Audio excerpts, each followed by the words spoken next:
dig up that old fossil. Going into Toshi Station to pick up some power converters. That's no move. We're all fine here now, thank you. How are you? Welcome to the Star Wars Nerds Podcast. I'm Dan Vadabonker. And I'm Kenton Larson. And Kenton, I've heard that Han Solo, Harrison Ford, has had more issues on the set of his new movie. What's going on? Han Solo, Indiana Jones, Harrison Ford, they all get injured frequently when shooting films. On the set of Indiana Jones, just like Star Wars, he got hurt because he's an old man. Well, he's an old man starring in 70 action. Something. How old is he? I'll look it up. Go ahead. I don't even Keep know. talking. I don't want to know. Why? He's probably he's 110. I'm pretty sure he's 110 years old, and so he got injured, and so they had to suspend shooting. Yes. Oh, 78. Here, let's put things in perspective. I'm a man in my 50s. I injured my foot this summer. I might have mentioned that on the last podcast. And for nothing, just walking around, just going for a walk, I injured my foot. So imagine what happens when you're in your 70s and they put you on the set of an action picture. Okay, like probably who knows what they had him do. Probably you could just get him to swing a baseball bat probably, and he could get injured. So he got injured, and now they've suspended shooting again. But last time I think it came out that on Star Wars it was actually the Millennium Falcon that hurt him. That he got injured. Did he trip going up the ramp or something like that? Wasn't it? Or you're trying something. Something? It was something. Yeah. So anyway, something happened again. But I'm happy. I still, I'm not one of those people who say that you shouldn't shoot another Indiana Jones movie. Hey, make as many as you can with Harrison Ford is what I say. Before Shia LaBeouf gets in there and whatever. But I don't think he's going to be in there. I think that ship has sailed for Mr. LaBeouf. But I think that everyone's trying to stay away from the Crystal Skull ordeal, right? That's kind of, everybody agrees that that's not a good movie at all, and that let's all try and hope that this is going to be better. This next one's going to be better. I don't dislike that as much as some people dislike it. Crystal Skull, it's certainly not as good as the other ones. I agree with that. But to me, there's enough in there that when it's on TV, there's so much of it I don't remember that when I watch it, I kind of enjoy it, to tell you the truth. Really? Yeah, even the goofball stuff. There's a lot. There's some stuff that makes no sense at all, like John Hurt being confused for 90% of the film I don't like that at all. I don't like the in the first 5 minutes we get nuke in the fridge. That's to me. I like it. I like that. No. I like the nuking of the fridge, but and I also don't mind Shia LaBeouf swinging with the monkeys because it's so ridiculous. The crazy ridiculous stuff is great, but then there's stuff that's just bad decisions, and the quicksand, that goes on forever. I don't even remember half of these things. It's been forever. I honestly, I don't think I've ever seen it other than the one time I saw it in the theater when it came out. I don't think I've really rewatched it since then. So, well, you know what? It's worth doing. Because, and as I say, because we haven't seen it as much as the other ones, I think it's pretty good. And by the way, I actually bought the three. I don't think maybe it did come with the fourth one. I don't know, but I did buy. I'm gonna have to check this. But iTunes had the Indiana Jones package for $30 or something, and I was like, $10 a movie. So I bought it and I think that was for the anniversary. So I bought it, and I think maybe it did come with Crystal Skull, but those are movies I can watch over and over and over and over. But because most people haven't seen Crystal Skull as many times as the other ones, I think it's worth a rewatch. There's still some good stuff. The pacing, there's problems. There's problems. The pacing, it's not very good. The prairie dog at the beginning on the thing on the mountain, like right before the fridge gets nuked. Yeah, no, I like the fridge getting nuked. I know like you told me that you said that. What I've noticed, and we'll talk about this in a little bit. I've started a new collection. I decided to start recollecting DVDs. Yes, I sold. So, and I've talked about this on TikTok. So if you want more information, you can see that on TikTok. But in my limited, I've only been doing this for a few weeks now, and in my limited travels through the various thrift stores and places where they sell used DVDs, the only Indiana Jones movie I've seen is Kingdom of the Crystal Skull. None of the other ones. I don't think anybody sells their Indiana Jones movies unless it's Kingdom of the Crystal Skull, because that's the one that seems to be out there quite a bit. No, But you know what I've noticed is when there is an upgrade, when some new Indiana Jones whatever comes out, the people bring the old ones to cash them in. That's when you see them. Oh, is that right? When the new, like, yes, when the 3D version, whatever, when whatever comes out, they will, and you see it with CDs still as well. When the commemorative package comes out, then everybody brings that, like, whatever the old one was, and they bring it in and they keep the remastered Well, one. I'll keep an eye out for that. When is this coming out? So, They're shooting now, due out next year, maybe? Or do we know? Yeah, probably a year. It's usually a year between shooting and release date. Yeah, and I think the pandemic is effectively over as far as Hollywood's concerned. So I don't think they need to worry about that delaying anything any further. Well, I'll keep an eye out. I'll let you know if I see any additional Indiana Jones movies pop up in thrift stores when the new Indiana Jones movie comes out. Put your hands down, will you? You're embarrassing us. Before we get there, I have to ask you what you have found so far. Basically, all I'm doing right now is just going on and seeing what catches my eye. It's essentially rebuying movies that I used to own that I know that I want to watch again and again. Like, so if it's a movie that I know that I can watch over and over and that I really like, I will absolutely purchase it. And I found quite a few things. This has got to be as far as Star Wars related stuff, there's two things actually for Star Wars. Number one is the VHS copies of the 1995 release. This is the one with the, for those who can't see, nobody can see, it's a podcast, Dan. This is the one with the Yoda is on Return of the Jedi, the Stormtrooper is on Empire Strikes Back, and Darth Vader is on Star Wars. So it's kind of like their half face. That's the artwork for this one. Not my favorite artwork, I gotta say. What do you think of this style? At the time, people were blown away by it, but it has dated. It has not proven itself to be sort of locked in amber for good design. I think it's honestly dated now. Yeah, but what they do these days is like the posters with all the characters on it that we've seen them use consistently since the special edition, and I'm still not loving those either. Like, there's got to be something better. Anyway, so why this is significant is that this is the last time. I know there are small changes, I believe, in these, but this is before the special edition, so there's no Jabba the Hutt, CGI Jabba. There's no Greedo shooting first. There's none of that stuff is in this. So this is like as close as you're going to get to the theatrical version for this time. Anyway, there's a couple different VHS versions of the trilogy out before this, of course, that was released before this, but I haven't found any of those. I don't think I'm going to find any of those. If I do, that's going to be a good find. So that was good. And then the other one, you're going to love this. This is the one you don't know about. This is the original trilogy, Star Wars original trilogy on Blu-ray and DVD. Both. It's got 6 discs in here. And I'm like, what is going on? Like, I didn't even realize. Wow. So the white ones are the Blu-ray and the black ones are the DVDs. And it was only $8. You see $7.99 right there. So now I've only been doing this for a few weeks and I already own 3 versions of the Star Wars trilogy. How am I back here again? How did I get here? This is exactly where I was. George Lucas and Disney have got millions of dollars from me just buying the different versions of those back in the day. But now you see these special editions come out and there's nothing new. There's like whatever. There's like a new 2-minute something that they include or something like that. But back when they leveled up on the Star Wars movies, there was usually like some big technological advancement or documentaries, I've got the DVDs with the original versions of Star Wars and the updated ones with these special editions and stuff. And there was always some big reason to collect a new version. Yes. And I think now there's less of reasons to do that. Yes. The reason for the VHS trilogy was THX remastered. The sound is excellent. And I know it's VHS, so the sound can't be that good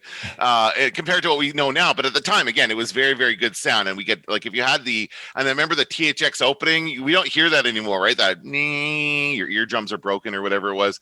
But that was awesome. So that was the reason to buy this one. Look at the reason to buy this apparently is it's got audio commentary for each movie from George Lucas and crew. Like, I don't think I've ever heard an audio commentary for Star Wars before. So I'm actually looking forward to watching this with the commentary. It's good. And I think if memory serves me right, when you watch it with the commentary on, it actually like tells you who's talking. like George Lucas, like his name comes up on the screen. It's kind of cool. If that's the same one as the one that I watched. Well, I'll watch it and let you know. I do plan on watching all of these movies that I'm collecting, and I have already purchased quite a bit. The other one I'll talk about, again, this is not Star Wars related, but somewhat relevant because he passed away this week. I bought the Richard Donner cut, Superman 2 Richard Donner cut, which you have and you told me about. I do. And again, I can't believe I found this at a thrift store, but it was like $2 at the Mennonite thrift store down the street.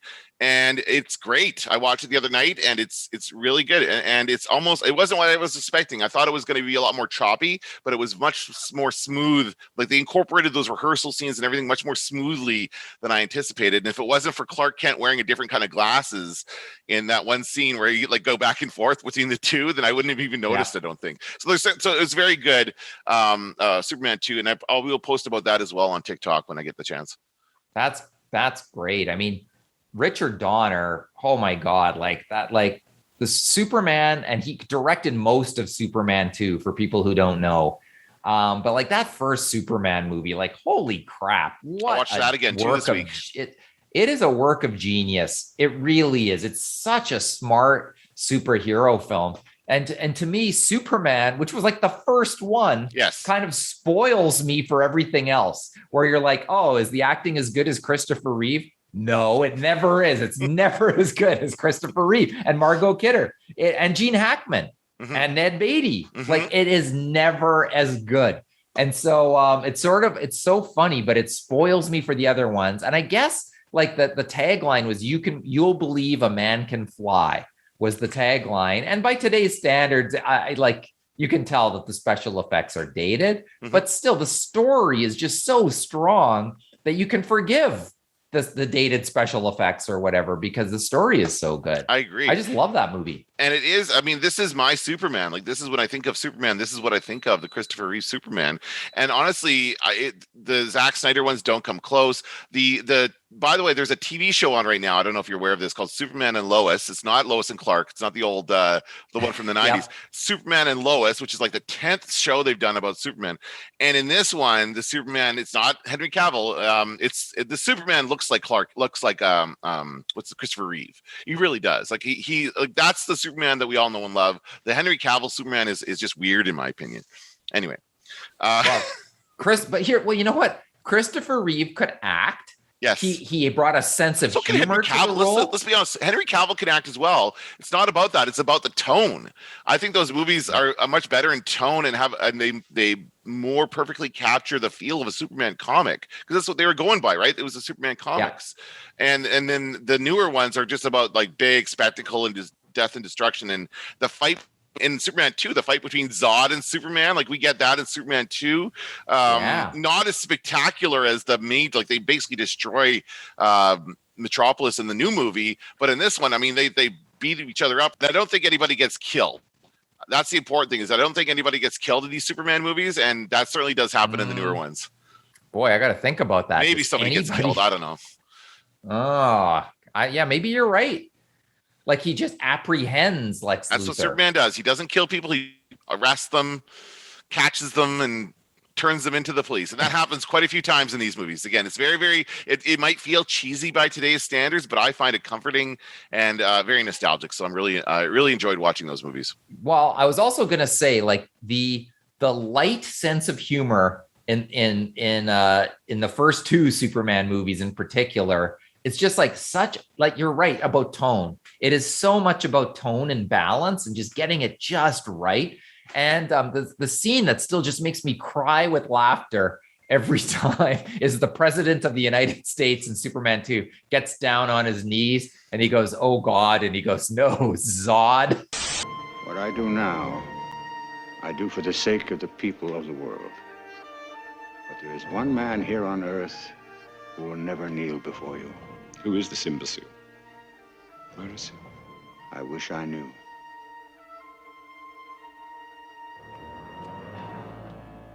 Oh, God. Zod.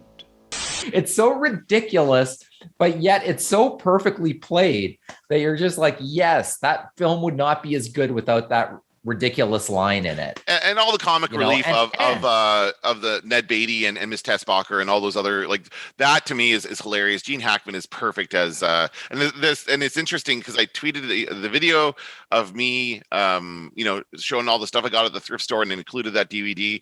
And then one of our former students, Mark, tweeted crazy timing. It was the day that Richard Donner had passed away. He was 91, I believe, this week. Yeah.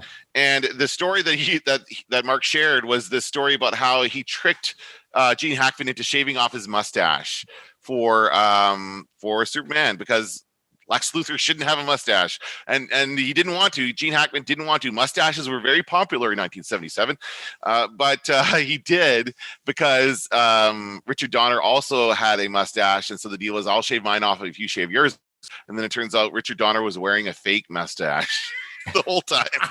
He never had a mustache. Okay, one more thing about Gene Hackman. What I love is back in the day when you were a popular actor, you were just like, nah, I don't think I'll cut my hair. Nah, I don't think I'll do that. And so even in the films, he's got a bald cap on.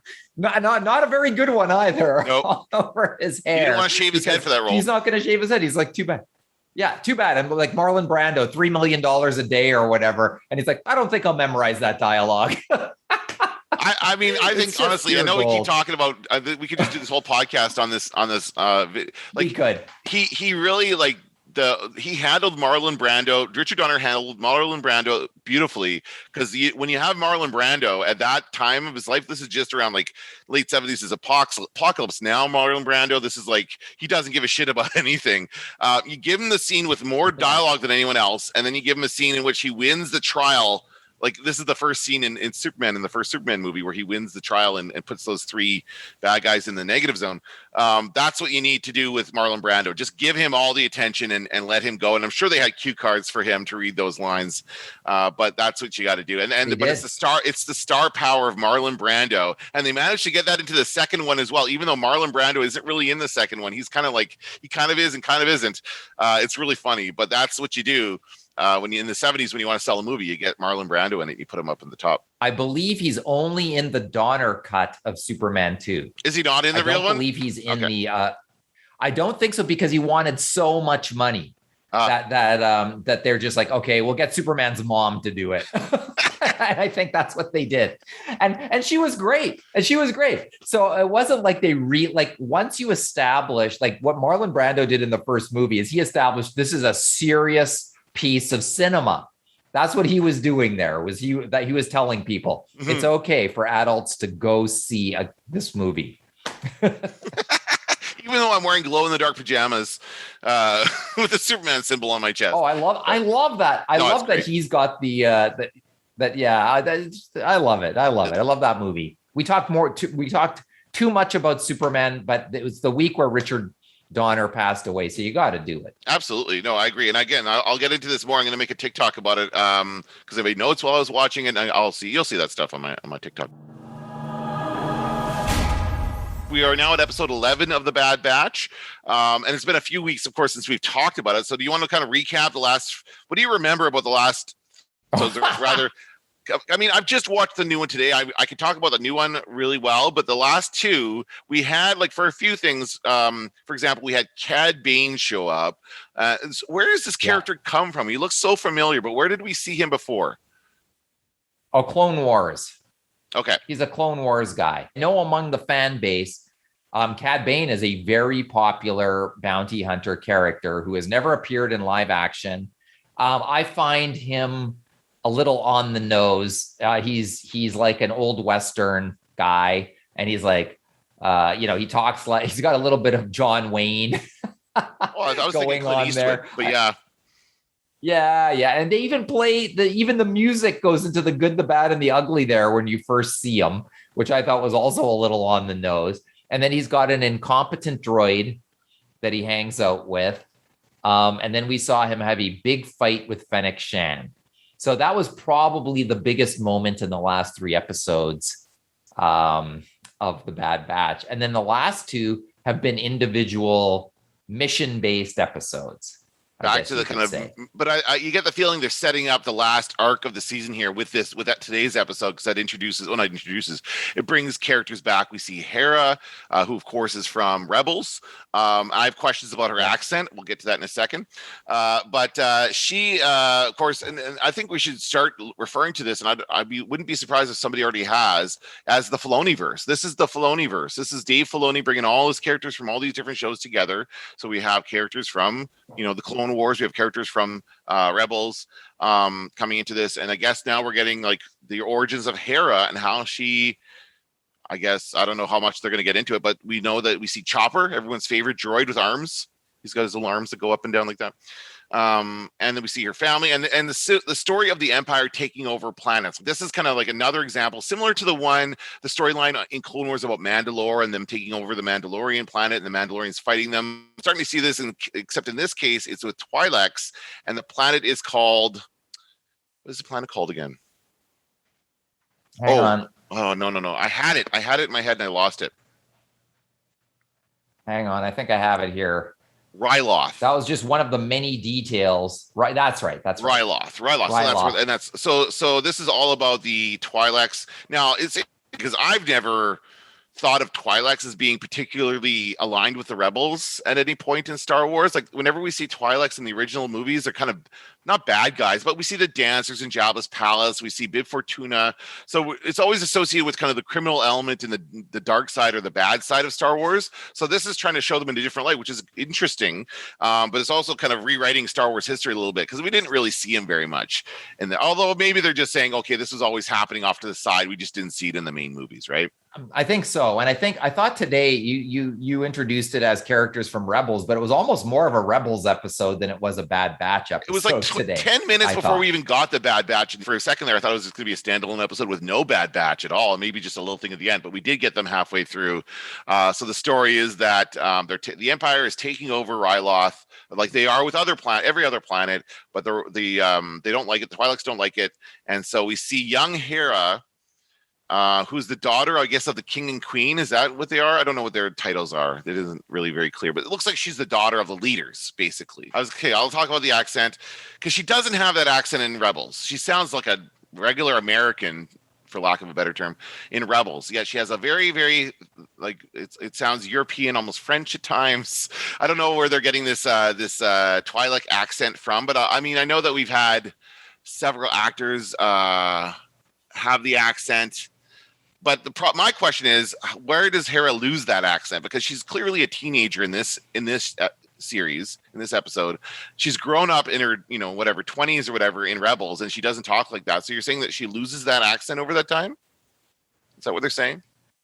You know what? I bailed on Rebels, so my recollection of Hera is that I remember her being in it, but I don't remember what she sounds like. I don't remember. And in fact, when she was talking on today's show, I paused for a second and I thought the same thing that you're saying, which is, does she sound different? And at first I wasn't 100% sure it was her. And at first I thought maybe I was watching some other show. I thought maybe I was watching Rebels by mistake. They uploaded the wrong episode to Disney. It could have been. I mean, it's happened. You could have watched that first 10 minutes. Before, so. Yeah. You could have watched that first 10 minutes and it could have been anything, really. It really could have been any episode of anything, right? But I knew that part of the confusion. Yes. As part of the confusion of the episode is what the hell's going on. But I knew as soon as we saw the Twi'leks and as soon as we heard somebody reference a daughter, I'm like, oh, okay. And the mom is the same color, has the same green color. So I'm like, okay, obviously I know where this is going.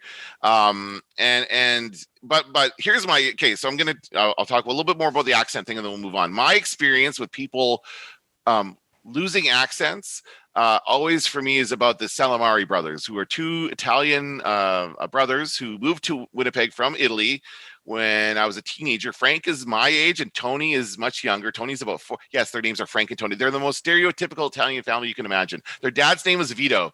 So they're very, very Italian. And they moved here and they had to learn English, obviously. And Frank is closer to my age. He still has an accent. He's got a very thick Italian accent. His brother Tony, who's 5 years younger and who was maybe 9 or 10 when they moved, does not. So I think at some point your accent just kind of stays. You know what I mean? Like I don't think that was a good idea to have Hera have the accent. I don't think anybody else cares about it as much as I do, but, but I just have an issue with it. I don't know. Are you 100% sure she didn't have it in Rebels? No, now I'm starting to question it. Because I don't know for a fact. If it is, it's very, very not noticeable. I'd have to rewatch it, but I'm pretty sure she just talks like a normal, like, hey, how's it going? Like you or me, like, what's up? We don't have accents. Maybe we do. This is one of those moments. This is one of those moments where people who listen to us probably have the answer, and we're two morons talking who don't know. I bailed on Rebels, so I don't know. It was much more noticeable in this episode than it ever was in Rebels. Like I never thought of Hera having any kind of accent. And certainly here you can see it and you can hear it. What do you think of the other thing that's interesting is that she has Chopper at this point. She has Chopper. Clearly, she's had Chopper for a very long time.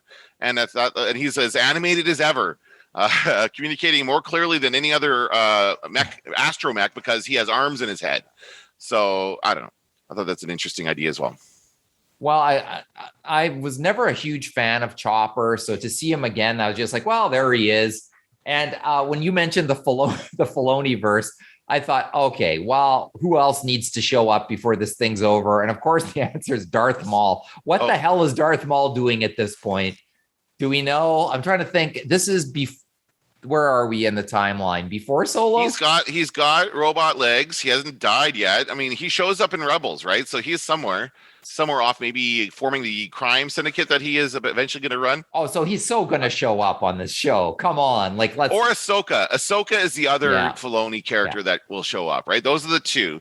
And I think Ahsoka more so because Ahsoka was actually created for the Clone Wars, whereas Darth Maul is a character from the prequel. So I think he actually feels closer to Ahsoka because he created that character, not anybody else. I think that's true, but he has never turned down the opportunity to introduce Darth Maul into his universe. And I think... Well, I don't disagree with that because Darth Maul was the biggest missed opportunity, I think, in all the movies, is that they should have kept him around for all three of those prequels instead of killing him off in the first one.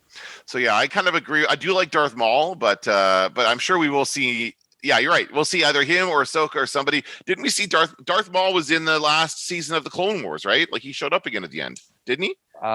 He was in the Clone Wars throughout. Oh yeah, that's right. I'm pretty sure he showed up at the end. Yes, Pardon me. I forgot about the last season that came out late in the game. But yeah, you're right. He was of course, he was a big part in that. And they had him locked like Hannibal Lecter in the tomb, remember? Right. Then they let him out, of course, because, he needs to show, he's got other properties he needs to show up in. So that's right. He has to be in Solo. He's got some other. He has to be in Solo and turn on his lightsaber for no reason. He might even be in the next Indiana Jones, you never know. He's in everything. I'd love to see that. That would be awesome. Even just a little nod to him, hey? Yeah, that'd be so funny. That would be good. So do you think this is going to be the story now? So what happens in the episode, obviously, is the Twi'leks. I don't know who was that blue guy. I don't know who that guy was either. It was confusing. Oh, you said you had all the names. Did you have all the names of all the people that were there? Because at the end of the episode, they get caught and there's a bunch of people standing around and I don't know who anybody is except for Hera.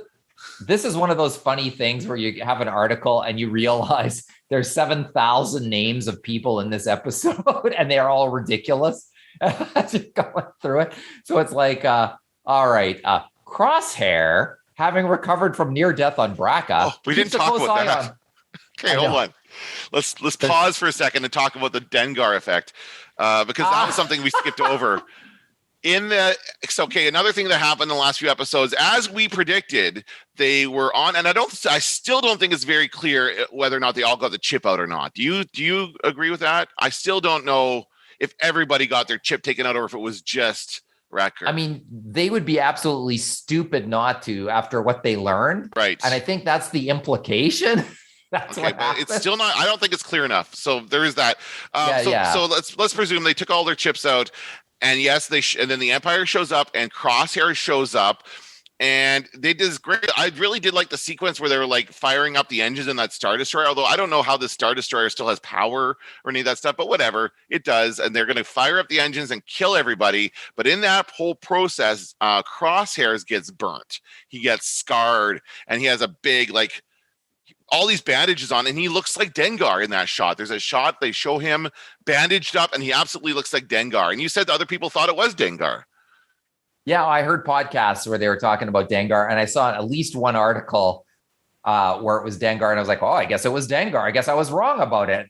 And then you told me today, no, it's actually not him. I So thought it was the supposed fact- to be Crosshairs bandaged up. I don't think it's supposed to be Dengar. Yeah. No, it is not. It's not Dengar, but so many people were confused. And the article that I read, it's probably been taken down by now, but it was on Flipboard, and it actually had his face going like, "You'll never believe the bounty hunter that showed up." And I was like, I don't think so. Okay. So yeah, so I think that confused a lot of people. Okay, then it says, keep a close eye on Cham's trusted ally, Gobi Glee, who's already in the early stages of forming the resistance.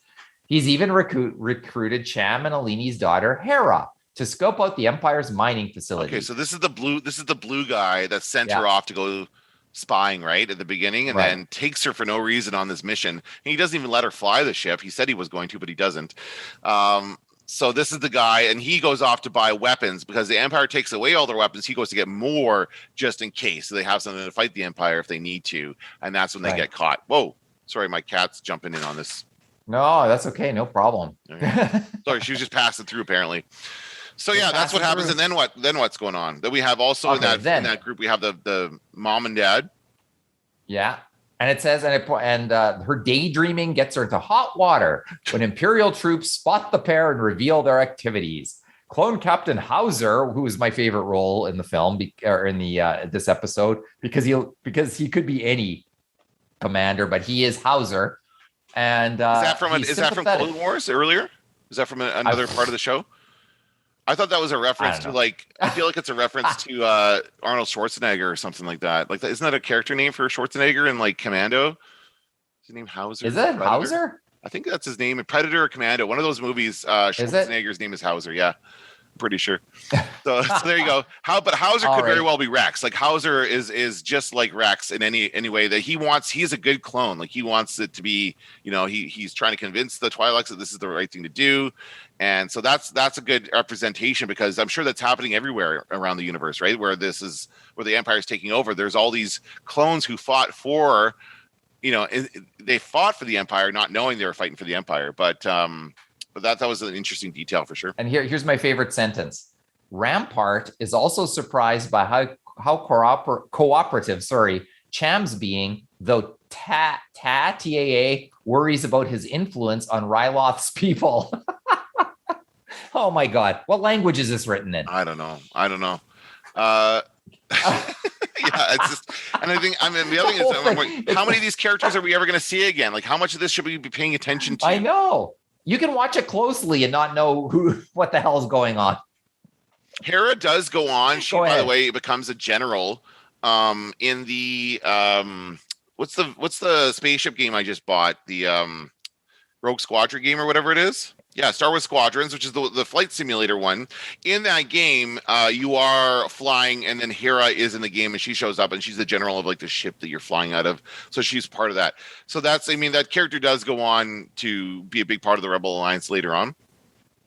But it's just, and of course she makes friends with the other kid in the show. She makes friends with Omega, because that's what kids do, and Omega gives her a nice tour of the ship, and they're going to be best buds going forward. They sure are. So where is this Omega during the time of Rebels? Well, we'll find out, I think, is what we're gonna we still don't know what's going on with Omega. They haven't quite revealed. What I still suspect is that she can use the Force. The aliens are trying to get her back. What do they call the Kaminoites or whatever they're called? They're trying to get her back, because I think they also revealed another piece of information they revealed in these last few episodes, is that she is an original clone like Boba Fett. So she is unaltered, I guess. She is like just a direct clone of Jango, although she's female, and so she can't be a direct clone because she's female. They obviously altered it to make her female, and she's got blonde hair instead of dark hair, but she's still got that accent.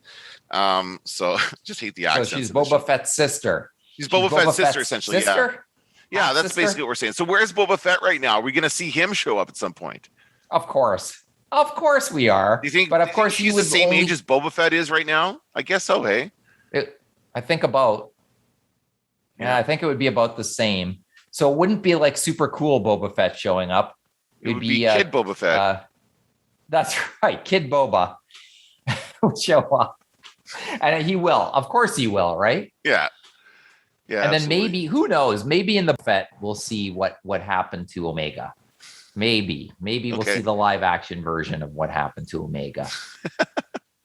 Oh, maybe. By the That's way, a good point. this article in the plot just goes on and on and on. It goes on and on and on. But the other thing that we have to mention is that we saw the cloning facility 2 episodes ago. And at the time, I thought that was Snoke, a Snoke dummy falling out of the clone. Did you think that was a Snoke No, dummy? I did not. But that's funny. That's hilarious. Yeah. Interesting. It was a Kaminoan clone. Yeah. Yeah. I guess. Yeah. So this Hera thing go on, do you think, for the next few episodes? Is it going to be like the final push of the season? I think so. I think so, because it has to go on at least one more. Yeah, we've got like 5 episodes left. And you said you're not sure about that, though. They're not sure about the 16 episodes. No, I think that came out in some article of questionable origin. And I'm not sure. I don't think they've actually announced how many there are. So I don't know. Maybe it's true. Maybe it's right. But I haven't seen any official anything confirming that, the number of episodes. So I guess we'll see. I guess we will. Yeah, I don't know. Another piece of Star Wars news to come out. By the way, we should mention that this will be our last episode for the summer. We're going to break and hopefully come back and have better audio, because I plan to be at the college the next time around when we're recording. I'm going back to work. I'm going back to work there at the college. Oh, because you asked to. Yeah, I asked to. Yeah, I asked to, and they said yes. I was going to say you are, or we all are. No, I am. You can too, maybe. I don't know. But nah, I don't think so. Not yet. Okay. Human beings are dirty, germy creatures, Dan. I'm also going to say that when you teach, when I say you, I mean everybody, me and everyone, you spit. Any teacher knows you spit a lot when you're teaching, because you're directing your voice to the back of the classroom, and there's a constant stream of spit flying out of my mouth when I teach. And I can only pray nobody else can see it. Don't sit in the front row. Yeah, I pray nobody else can see me spitting, but they probably can. So it's mask on for me. All right, that's fair. Anyway, so hopefully the audio quality will be a lot better, and once we come back in September. So, but the other thing I was going to say before we go, I do want to talk about Droids. Finally, they brought the Droids cartoon to Disney Plus, which is awesome. So Stuart Copeland and all his glorious. I love that theme song. That is up there. I've only watched a couple episodes, but it's fun. It's a fun little. I'll be more likely to watch that than I am to watch the whole Ewoks cartoon series. I'm not going to do that. I'm gonna probably wade back through those Droids episodes, and I was surprised there aren't as many as I thought. No, it was only one season. Is that the whole collection? Yeah, there was only one season of Droids. I don't know why. Droids was better than Ewoks. For sure, it was a better show. And Ewoks went for 2 seasons, although Ewoks started first. They did Ewoks first, and then Droids the next year. So, and then they ran the 2 of them side by side. Like they would be like, I remember it was like an hour of programming where I would watch Ewoks and then Droids on Saturday mornings, and then it was all canceled at the same time. So that's kind of what there's only like 20-ish episodes or whatever it is. I don't remember. I think the reason I thought there was more episodes is because of the way the action figures came out, which was sort of haphazard over a long period of time. But no, I guess not. I guess that was just bad distribution of action figures. So you're saying they were releasing, like this show ended in 1985. You're saying they were releasing it after that, figures after 1985? Yeah, they came out in a weird order. I remember seeing them on store shelves, but then at that point there was lots of old Return of the Jedi figures kicking around. So it was a big mishmash. It was hard to track it. Okay. And then there was a couple that were only available overseas and everything else. So by the time you actually saw them here, I think the cartoon must have been over. Interesting. What I like about the cartoon is that it shows us more the world of Star Wars. Obviously, and you think about this again, coming out after the movies, so we didn't have any other movies coming out. We didn't really have any other access to the Star Wars universe. But this shows things like swoop bikes and like racing and stuff. And yes, there are quite a few things that feel like beginning of Droids. They're on a desert planet. They're walking just like they are in the movie. Very common. They get picked up by a young man who's like, so very similar to Star Wars. But then once you get like past that part of it, there are some interesting stuff happen. And I love the design of it. Again, I love the design of all of it. And so it's a fun show to watch. Well, I'm gonna do it this summer for sure. The other thing I wanted to mention is that my favorite YouTube channel, Toy Galaxy, released an episode this week that you should watch. It's about Shadows of the Empire. And it's just a show, like he does these kind of history of things where usually it's about like a cartoon or a toy line or something like that, but he did this about Shadows of the Empire, and it's interesting because I didn't know why they did Shadows of the Empire. Do you know why they did Shadows of the Empire? Why that happened? Wasn't it in lieu of any movie or anything coming out at all? It was just to fill a gap. Yeah, well, but also to test things out before they were ramping up the movie making machine again. This is in the 96, I believe, 96 or 97. And so before the before the special editions came out, before the prequels were coming out, but they were still like, they knew they were coming. But they wanted to test like the merchandise and all the science of the Shadows of the Empire was a novel, a soundtrack, a toy line, a video game, and there's other comic books. So all these things that came together and told a story that took place between Empire Strikes Back and Return of the Jedi. So Han Solo is frozen in carbonate. He's not in the story. Therefore, we get Dash Rendar, which is basically a Han Solo clone. And he's in all this stuff. And the only part of it I ever remember consuming was the video game for N64. That was the only one I didn't read the comic books or read the book or anything like that. I didn't know they released a soundtrack. They actually composed music to go along with a novel. Like they released a CD. Do you have that CD? No, I was going to say I did all of it, but I did not do all of it because I did not do that. But I had the video game. I had comic books. I had the action figures were freaking awesome. Yeah. For that property. They were great. Some of the best action figures came out. With the exception of that terrible Chewbacca as disguised as a bounty hunter with a punk haircut. Okay. That was terrible. Wasn't that in the comic book? Everything else was pretty damn good. In the comic book, though. It was. It was in there. But the video game was great. The video game at the time was like among the best. But the space levels were not good. But the running around levels were great. Yes, I agree. Yeah, it's a great, and I don't know how you could well, I think it was re-released recently. Someone re-released a physical version of it, limited run games. I don't know if you can download a digital version of it. I certainly would be interested in revisiting that game again. But I certainly will now take a look at the book and everything. I didn't realize all that stuff was tied together, and I didn't realize it was done to kind of, well, this is according to the video I saw, it was done to kind of get everything ready for the next like round of movies and everything else to come. So there you go. Shadows of the Empire. Prince Zizor is the bad guy in that one, just so you know. I still use his name as a joke. I use his name as a joke whenever I try to sound whenever I try to do an impression of a bad sci-fi show. When you go, as you know, Captain Zizor from Nebulon 6, once blah, blah, blah, blah, blah. Like you need something that sounds ridiculous to make it sound sci-fi. And I think that's where they got his name. Oh, no, they talked about that in the thing, actually. It was something to do with Razor. It was the name was based on the word razor, but they wanted to make the X the sh sound out of it. There was actually a little bit of information about that as well in that thing. But yeah, it's a weird name. And there's something else I was going to say about that, and I can't remember what it was now. Oh well, blanking out. Never mind. About Zizor? Right. About Zizor. Shizor, whatever his name is. It reminds me, there's a movie. One of my favorite movies of all time, Free Enterprise, is a scene in which a group of men in their 20s go to Toys R Us to look at figures. It's a great movie, Free Enterprise.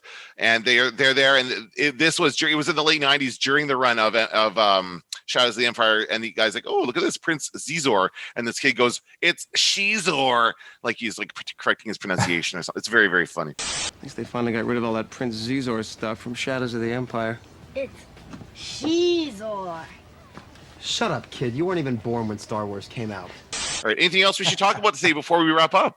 I think that's good. I think we're good. All right. Well, there you go. So we're going to take a break. We'll watch the rest of the Bad Batch. We'll talk about it when we come back. We'll also watch The Rise of Skywalker at some point. I'm not looking forward to it. Maybe I should look forward to it. It'll be fun to watch it with you. So we'll see how that goes. I thought of something else though, and we should probably do it. We should watch the season finale of The Mandalorian with Luke Skywalker. Mm-hmm. I think we should watch that and do a commentary, and we'd have more fun doing that probably. And it takes less time than Rise of Skywalker, where it'll just be sour grapes for 2 hours. Sorry, 2 hours and 20 minutes of torture Whereas the Mandalorian finale would probably be fun to do. And It'd it's be only fun an to hour long. revisit it. Yeah, it's an hour long. I think that might be the way to dip our toe in the pool. Maybe you're right.